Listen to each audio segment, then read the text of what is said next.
Olá! Antes de iniciarmos o conteúdo da nossa aula de hoje, eu vou relembrá-los, então, como organizar a diversidade animal com base na arquitetura animal. Essa organização é a utilizada na classificação tradicional do reino animal. Uma das maneiras, então, é pelo número de células. O número de células vai dividir, os seres vivos, especialmente os que são eucariontes e heterótrofos, em unicelular, que aí ficariam classificados todos os protozoários, o reino protozoa, e os multicelular, que precisam ingerir moléculas orgânicas pré-formadas, ficariam classificados, então, dentro do reino animal, ou reino metazoa. Outra maneira de organizar é de acordo com a simetria corpórea, em esférica, bilateral e radial, e também o que se leva em consideração para a organização da diversidade animal são os padrões de desenvolvimento, como, por exemplo, o número de camadas germinativa, dividindo os animais em diploblásticos ou triploblásticos. Com relação às cavidades corpóreas, os animais vão ser classificados em acelomados, pseudocelomados ou celomados. E, além disso, com relação ao destino do blastóporo, os animais vão ser classificados em protostômios ou deuterostômios. Hoje, então, nós vamos iniciar falando de um filo de animais que apresentam tecidos verdadeiros, portanto, são animais já classificados como diploblásticos, porque, como eu vou mostrar para vocês, eles apresentam somente dois folhetos embrionários, que é a ectoderme e a endoderme. Bom, aqui mostrando então para vocês, só para situar aonde nós estamos dentro do nosso conteúdo de Zoologia 1. Então, nas aulas aqui de Zoologia 1, vocês já estudaram o reino protozoa, que inclui todos os seres vivos eucariontes unicelulares, são diversos filos, chamados de uma maneira geral de protozoa. Mostrei para vocês também características de 4 filos que são classificados como mesozoa, que são os filos Orthonectida, Rhombozoa, Placozoa e Monoblastozoa. São filos que apresentam algumas características em comum, uma delas, o fato de apresentarem o corpo constituído por, no máximo, 2 camadas de célula. Nas aulas passadas, eu mostrei para vocês, então, característica do ramo B, que é chamado de Parazoa, que inclui, então, o filo Porífera, tá? Que é um filo em que os animais que pertencem a esse grupo, eles desenvolveram um sistema corpóreo, um sistema aquífero, para poder tentar trazer o alimento e o oxigênio para esses animais, já que os poríferos são animais fixos, sésseis, e o próprio nome já está dizendo, porífera, portadores de poros, tá? Um grupo com uma grande diversidade nos ambientes marinhos e também de água doce.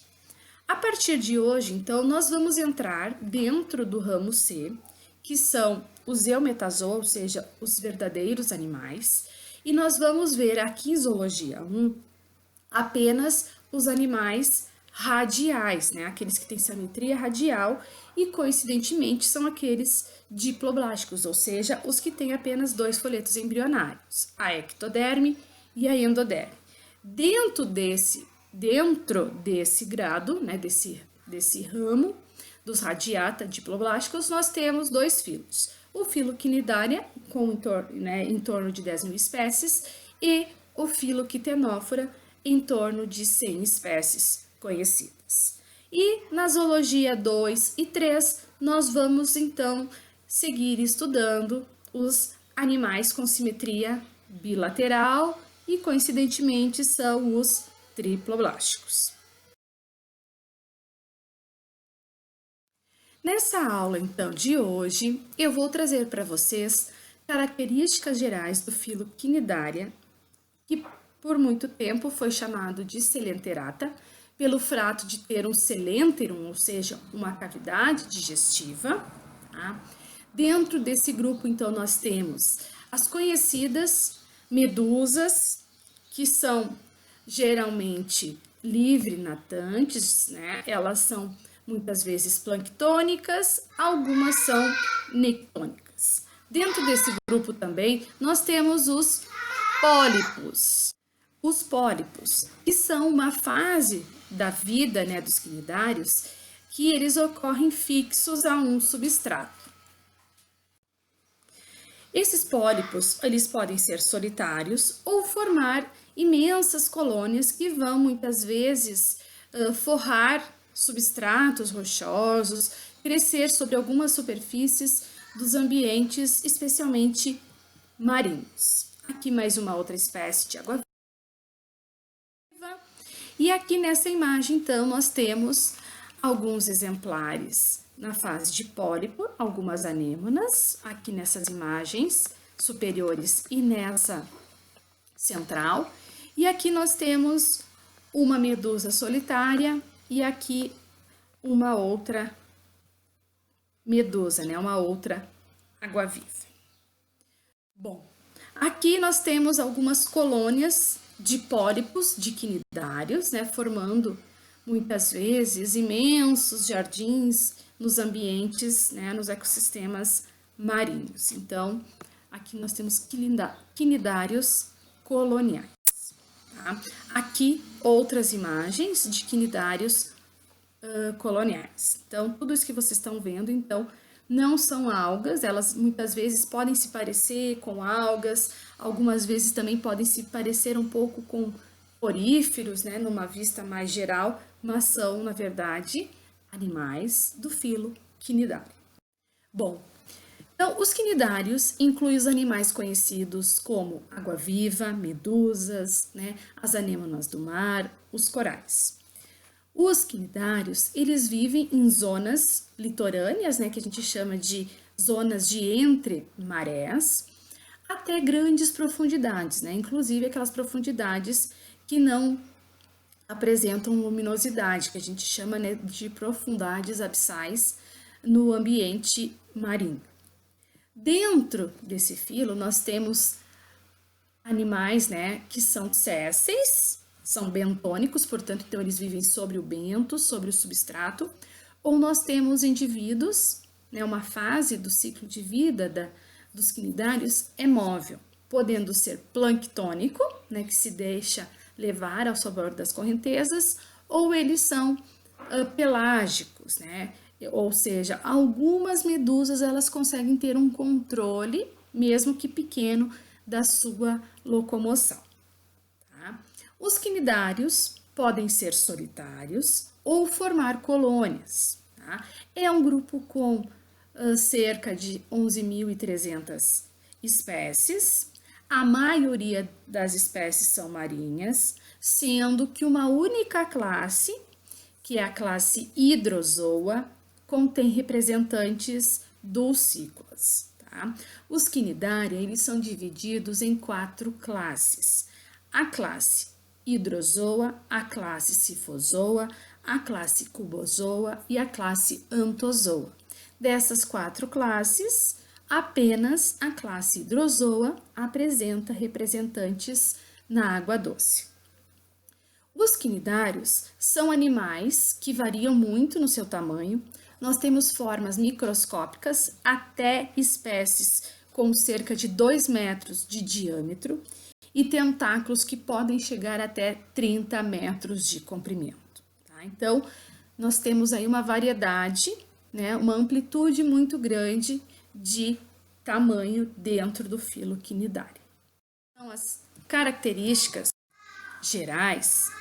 Os cnidários, então, eles são animais, né, metazoa diploblásticos, ou seja, com 2 folhetos embrionários, que são a ectoderme externa, né, e a endoderme interna, com nível tissular de construção, ou seja, eles já apresentam as células organizadas em tecidos, tá? Eles são considerados animais com tecidos verdadeiros.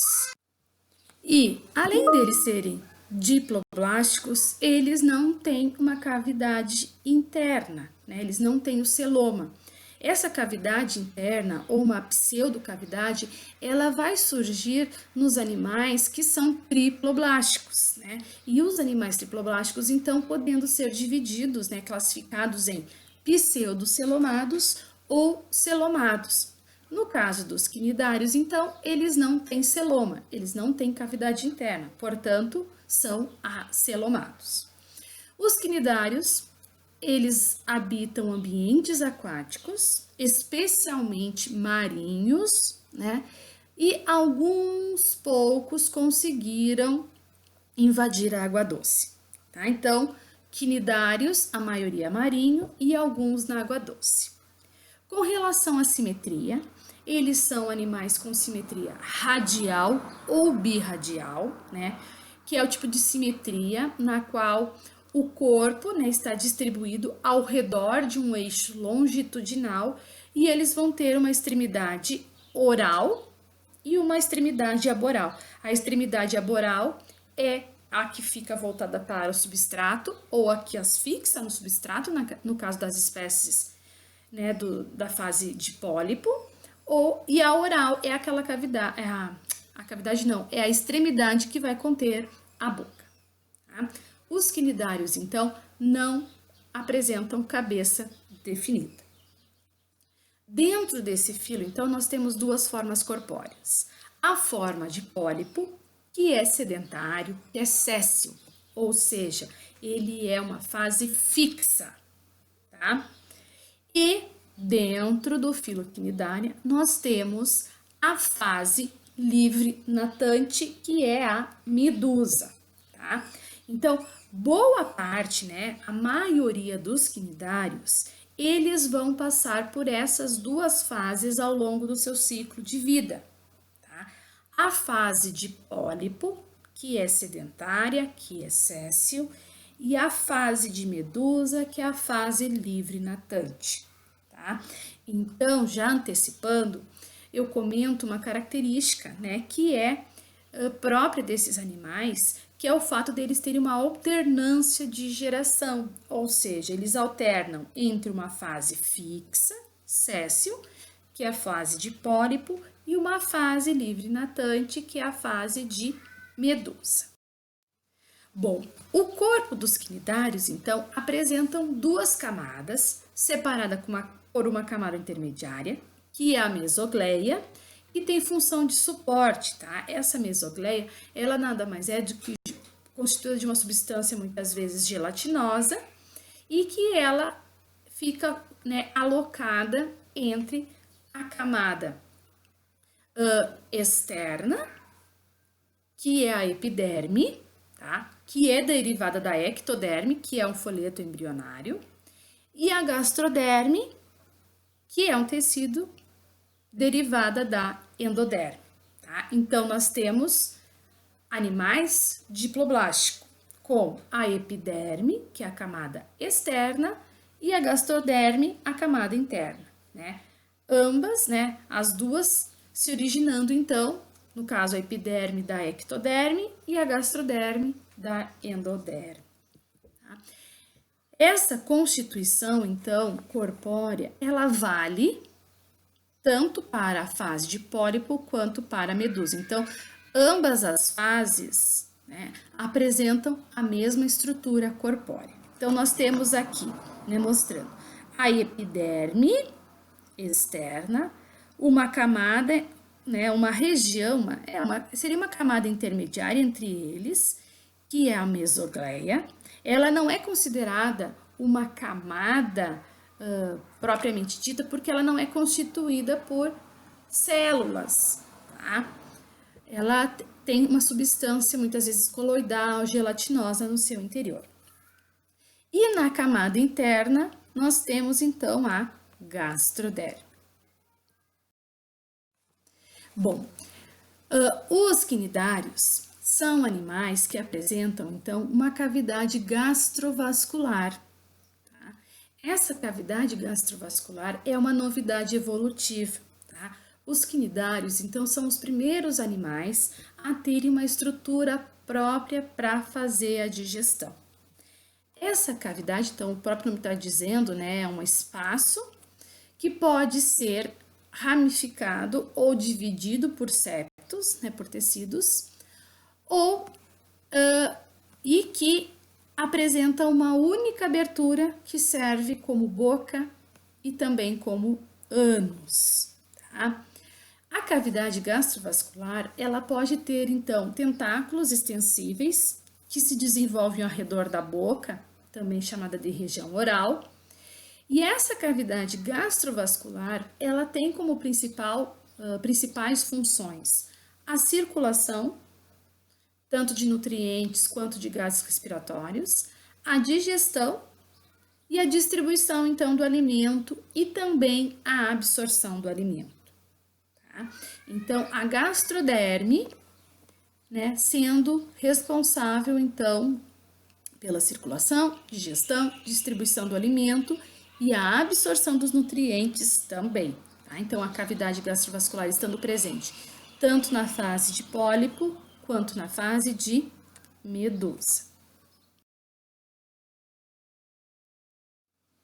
Bom, outras características gerais dos quinidários seria, então, o sistema esquelético, que em alguns pode apresentar um exoesqueleto ou um endoesqueleto com componentes de quitina, calcário ou proteínas, né, para dar sustentação ao corpo desses animais, especialmente, né, esse esqueleto, esse exoesqueleto ou endoesqueleto, ele vai estar presente, então, especialmente naquelas espécies que formam colônias. O sistema muscular, obviamente que é do tipo epitélio muscular, com uma camada externa de fibras longitudinais na base da epiderme, então são fibras longitudinais na epiderme, e na camada interna, fibras circulares na base da gastroderme, certo? Então, camada externa de fibras longitudinais na base da epiderme e uma camada interna de fibras circulares na base da gastroderme. O sistema digestivo, então, ele é constituído pela cavidade gastrovascular, que vai ser responsável pela digestão extracelular, e células nutritivo-musculares da gastroderme, que vão fazer a digestão intracelular. Ou seja, dentro da cavidade gastrovascular vão ser lançados enzimas que vão iniciar o processo de digestão extracelular. Posteriormente, esses nutrientes vão ser absorvidos, né, pelas células nutritivo-musculares da gastroderme, e aí a digestão vai finalizar de maneira intracelular, ou seja, dentro das células nutritivo-musculares. Tá? Os quinidários, eles são na maioria carnívoros, né, se alimentando de diversas espécies de animais, inclusive de vertebrados, né, especialmente peixes. Nós temos também elas se alimentando de diversas espécies de invertebrados, especialmente crustáceos, moluscos. Tá?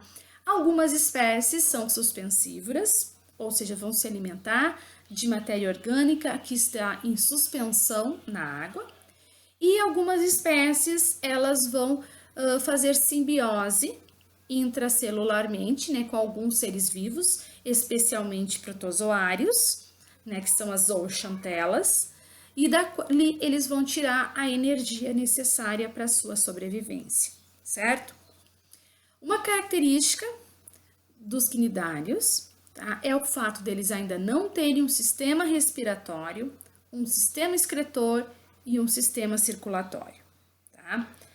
Sistema respiratório, excreção e circulatório, então, ocorre por difusão. Então, qualquer célula corpórea ela pode absorver o oxigênio e esse oxigênio vai sendo passado por difusão, né, para todas as células que compõem o corpo dos quinidários. E o sistema excretor também, né, a eliminação de compostos tóxicos, de compostos nitrogenados, vai se dar então por qualquer célula que constitui, né, o corpo dos quinidários. Bom, com relação ao sistema nervoso, os quinidários apresentam um sistema do tipo difuso, tá? Que é composto por neurônios nus, com axônios descobertos e sem mielina, tá? E eles são não polares, ou seja, eles não têm uma direção, né, na condução do impulso nervoso. E além disso, eles apresentam células fotossensíveis, né, que vão ser capazes de detectar a intensidade e a direção de luz. E além disso, eles têm também uma estrutura sensorial chamada de estatocisto, que é responsável então por dar orientação e equilíbrio para estes animais, certo?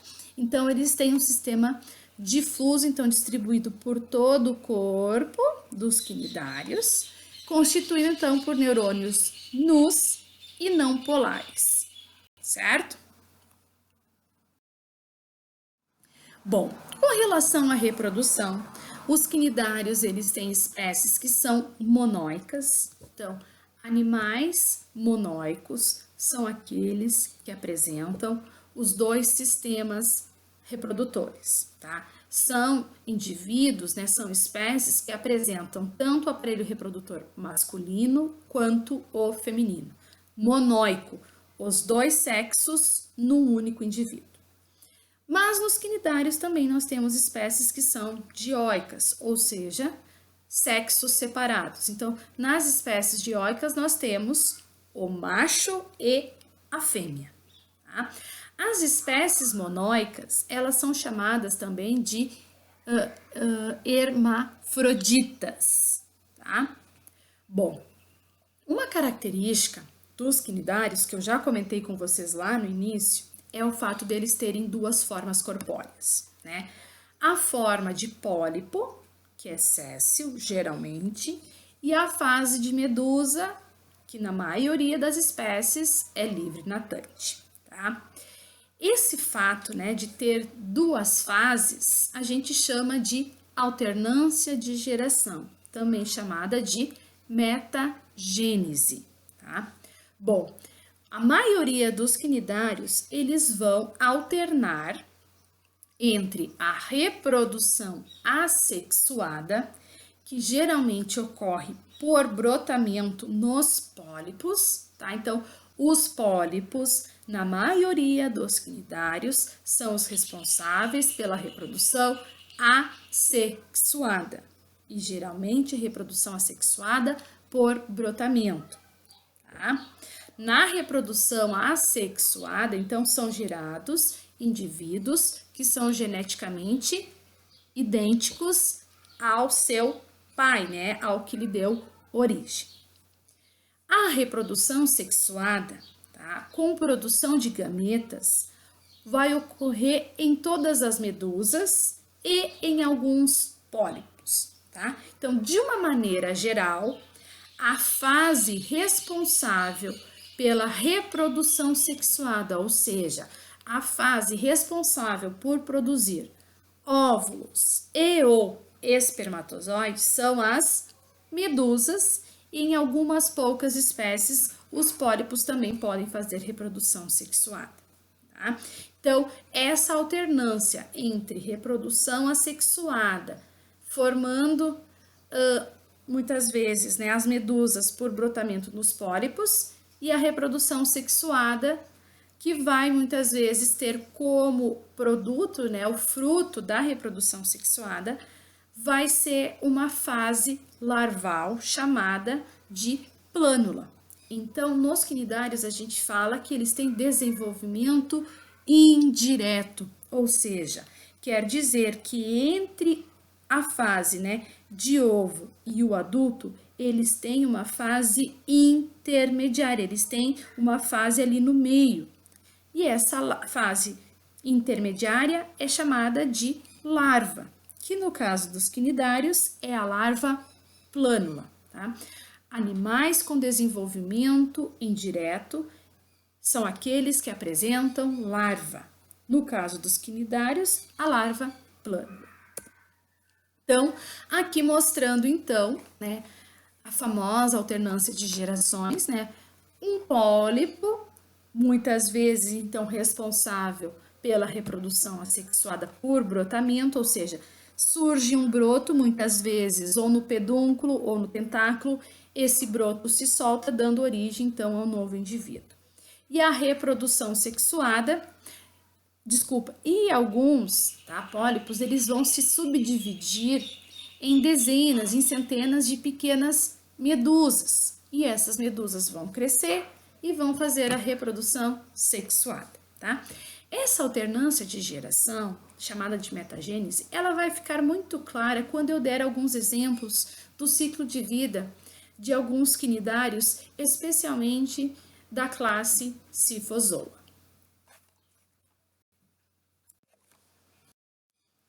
Bom, a grande diversidade exibida pelos quinidários, então, resulta de dois aspectos fundamentais no seu estilo de vida.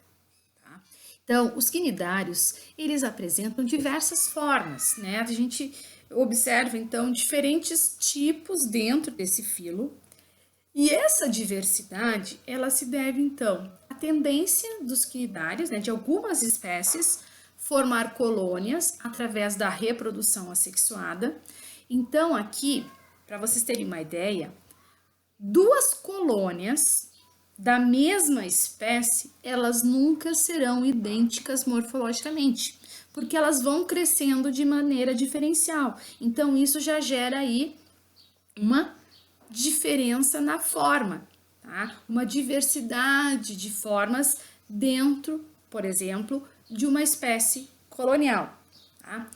A diversidade também, ela se deve ao ciclo de vida dimórfico, tá? Com o pólipo séssil e a medusa livre natante, tá? Então, são esses dois aspectos fundamentais que são os responsáveis, né, pela grande diversidade morfológica exibida dentro do filo quinidário, tá?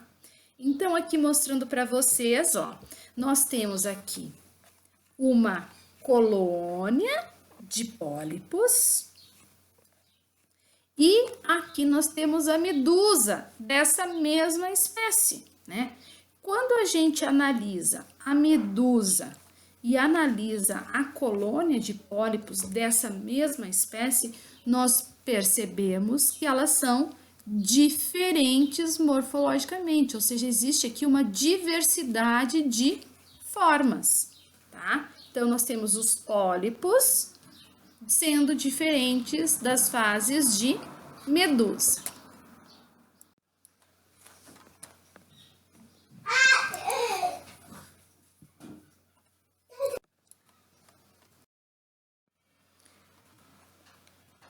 Bom, pessoal, eu peço desculpa que ali apareceu, né, os gritos da minha filha mais nova.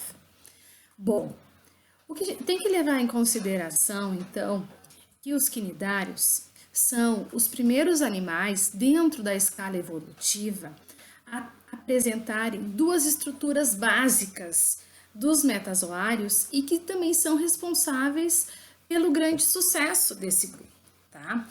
Uma delas seria, então, o fato deles serem, então, os primeiros animais a terem um espaço interno próprio para a digestão, que é a cavidade gastrovascular, tá? E além deles terem esse espaço, né, próprio para fazer a digestão, eles também são os primeiros animais dentro da escala evolutiva a desenvolverem estruturas para a captura e a apreensão de alimentos, que no caso dos quinidários são os tentáculos, certo? Então, os quinidários são os primeiros animais, então, a apresentarem estruturas básicas dos metazoários e que são estruturas próprias, né, para capturar o alimento e também posteriormente para fazer a digestão desse alimento. Então, aqui mostrando os tentáculos, que eles vão ser utilizados para capturar o alimento, e a cavidade gastrovascular, aonde vai se dar a digestão desse. Bom, os cnidários, então, como eu falei, eles são dimórficos, porque eles têm duas formas. A forma de pólipo, que está presente em todas as classes de cnidários, mas vai ser reduzida em duas classes, que são as classes Cifozoa e Cubozoa. Então, nessas duas classes de cnidário, a fase de pólipo ela vai ser reduzida, ou seja, ela vai ser mais curta, tá? Então, os pólipos estão presentes em todas as 4 classes de cnidários. E os pólipos, eles são mais diversos morfologicamente que as medusas, devido à capacidade de reprodução assexuada e à formação de colônias. É aquilo que eu falei, então, os pólipos, eles têm a capacidade de reproduzir de maneira sexuada, formando, então, novos indivíduos e resultando, muitas vezes, então, em colônias que, quando a gente compara, né, duas colônias da mesma espécie, elas nunca vão ter a mesma forma, elas nunca serão idênticas. E isso, então, torna, né, os cnidários mais diversos morfologicamente, e obviamente que essa diversidade ela se deve especialmente à fase de pólipo. Já a fase de medusa, pessoal, ela está presente em todas as classes de cnidário, exceto em antozoários. Tá?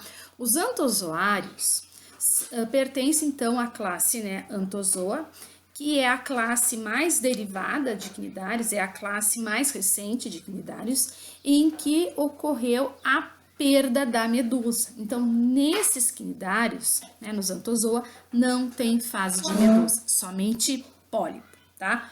O pólipo está em todas as classes, nas 4 classes, Hidrozoa, Cifozoa, Cubozoa e Anthozoa. E medusa só não está presente em Anthozoa, tá? O dimorfismo, tá? Essa, né, presença de duas formas, né, a forma de pólipo e a fase de medusa, ampliou as possibilidades ecológicas dos cnidários, né, permitindo a ocupação de hábitats bentônicos, né, pelos pólipos e a conquista, né, dos ambientes pelágicos pelas medusas, né, pela mesma espécie, e assim evitando a competição intraespecífica. Então, evita, por exemplo, que dentro do ciclo de vida de uma mesma espécie, que tem as duas formas, né, o pólipo não vai competir por espaço e muito menos por alimento com as fases de medusa, porque eles vão ocupar nichos distintos, eles vão ocorrer em regiões distintas dos ecossistemas, né? Um vivendo sobre o bentos e outro vivendo sobre a coluna d'água, certo? E com isso, então, né, ampliou as possibilidades da complexidade estrutural observada dentro dos cnidários. Tá? Bom, uma outra característica é o fato dos cnidários serem também animais polimórficos, né? Então, eles têm diversas formas. E esse polimorfismo ele fica muito mais evidente naquelas espécies que são coloniais. Como eu falei, uma colônia, né? Aqui, se a gente observar aqui, vocês vão ver que tem uma colônia, aqui de coloração meio, né, bordô, e aqui ao lado nós temos provavelmente a mesma espécie, né? Vocês percebem que elas não são idênticas, essas colônias, né? Uma colônia sendo maior, a outra menor, e elas vão crescendo de maneira diferencial em função da reprodução assexuada dos pólipos que formam essas colônias. Tá? Maioria das colônias são compostas por pólipos. Tá? Então, cnidários, além de serem dimórficos, né, forma de pólipo e medusa, eles também são polimórficos, especialmente naquelas espécies que formam as colônias. Pessoal, assim, eu peço desculpa para vocês porque tem uns barulhinhos ao fundo, né? Umas batidinhas, barulhinho de celular. É a minha filha mais nova que está aqui comigo hoje, tá bom? Bom, os pólipos e as medusas, então, como eu comentei, eles possuem a mesma constituição corpórea. Então, eles têm uma epiderme externa, uma mesogleia, que é uma camada intermediária, e a gastroderme, que é a camada interna, né? Aqui representada pela coloração azul. Então, pólipo e medusa são idênticos morfologicamente, né? A mesma constituição corpórea. Só que os pólipos têm a boca voltada para cima e são fixos, geralmente, e as medusas têm a boca voltada para baixo e geralmente são livre natantes. Bom, uma característica, pessoal, que eu não comentei até então é o fato dos quinidários apresentarem as quinidas, né? Então, quinidária vem, né, do fato deles terem essas células, essas estruturas que causam muitas vezes queimaduras, irritação, né? Quinide quer dizer urtiga, que arde, que queima ou irrita, tá? As quinidas nada mais são do que estruturas adesivas ou urticantes de defesa e ataque, tá? As quais residem na célula onde são produzidas, o quinidócito, tá? O quinidócito, então, é a célula que produz a quinida, que nada mais é do que uma estrutura que vai produzir ou um muco adesivo ou uma substância urticante que vai ser utilizada especialmente para defesa e ataque, ou seja, para captura do alimento nos quinidários, tá? As quinidas, elas são nada mais do que uma organela explosiva e com um filamento reversível, tá? Essa organela, então essa estrutura, assim que recebe um estímulo físico ou químico apropriado, o animal vai ejetar as quinidas, que são túbulos várias vezes mais longos que a cápsula em que elas estão guardadas, tá? Essa quinida, ela poderá transportar ou uma toxina, ou aderir a uma presa, ou a envolvê-la, tá? As quinidas mais comuns são os nematocistos, tá? Mas também existem os espirocistos e os peticocistos, dependendo do grupo de quinidário, tá? Então, as quinidas, elas são estruturas adesivas que são produzidas dentro de uma célula chamada de quinidócito, tá? A quinida mais comum dos quinidários são os nematocistos, tá? O quinidócito, tá? Que é a célula que produz a quinida, é a célula típica e exclusiva dos quinidários, tá? Ela é considerada, então, uma novidade evolutiva dos quinidários, tá? As quinidas, elas podem estar presentes tanto na epiderme quanto na gastroderme, tá? E a presença dessas quinidas nessas duas camadas que compõem o corpo dos quinidários podem diferenciar, né, as classes de quinidários. Alguns, por exemplo, só vão ter quinidas na epiderme e outros grupos vão ter quinidas tanto na epiderme quanto na gastroderme, certo? Então, quinidócito é a célula típica e exclusiva dos quinidários que produz a quinida. A quinida mais comum é o nematocisto, tá? Então, se eu perguntar qual é a célula típica e exclusiva dos quinidários, vocês terão que me responder é o quinidócito, que produz a quinida, que é uma estrutura utilizada para defesa e captura de alimento. Então, os nematocistos, que são as quinidas mais comuns, são os que transportam uma toxina e elas encontram-se em todas as classes de quinidários, mas se conhece pelo menos 30 variedades diferentes de nematocistos, tá? Então, pessoal, para mostrar para vocês aqui, então nós temos o quinidócito, que é uma célula, então, que produz a quinida, e essa quinida é do tipo nematocisto. Nessa aqui, então, o nematocisto não está disparado, tá? O quinidócito, então, ele tem uma estrutura que é o chamado de quinidocílio. Esse quinidocílio, quando for tocado, né, ou for estimulado, ele vai fazer com que a quinida, né, o nematocisto, seja disparado, tá? E o nematocisto, ele apresenta, então, né, espinhos e um filamento, e muitas vezes, então, as estruturas adesivas, né, o muco pegajoso e as estruturas, né, as toxinas urticantes vão estar, então, encontradas aqui no filamento, tá? E aí, com isso, então, os quinidários, eles conseguem, então, né, se defender ou capturar o seu alimento. Os espirocistos são quinidas adesivas e produzidas apenas, né, pelos antozoários, que são os grupos dos corais e das anêmonas, e os pedicocistos, que são produzidos apenas por uma ordem também de antozoário. Tá? Então, os espirocistos e os pedicocistos somente nos quinidários da classe Anthozoa. Os nematocistos estão presentes em todas as classes, em todas as 4 classes. Tá? Os nematocistos, pessoal, que é o tipo de quinida mais comum, então, ele transporta uma toxina, né? E os que vão ter substâncias adesivas, né, são os espirocistos ou os pedicocistos.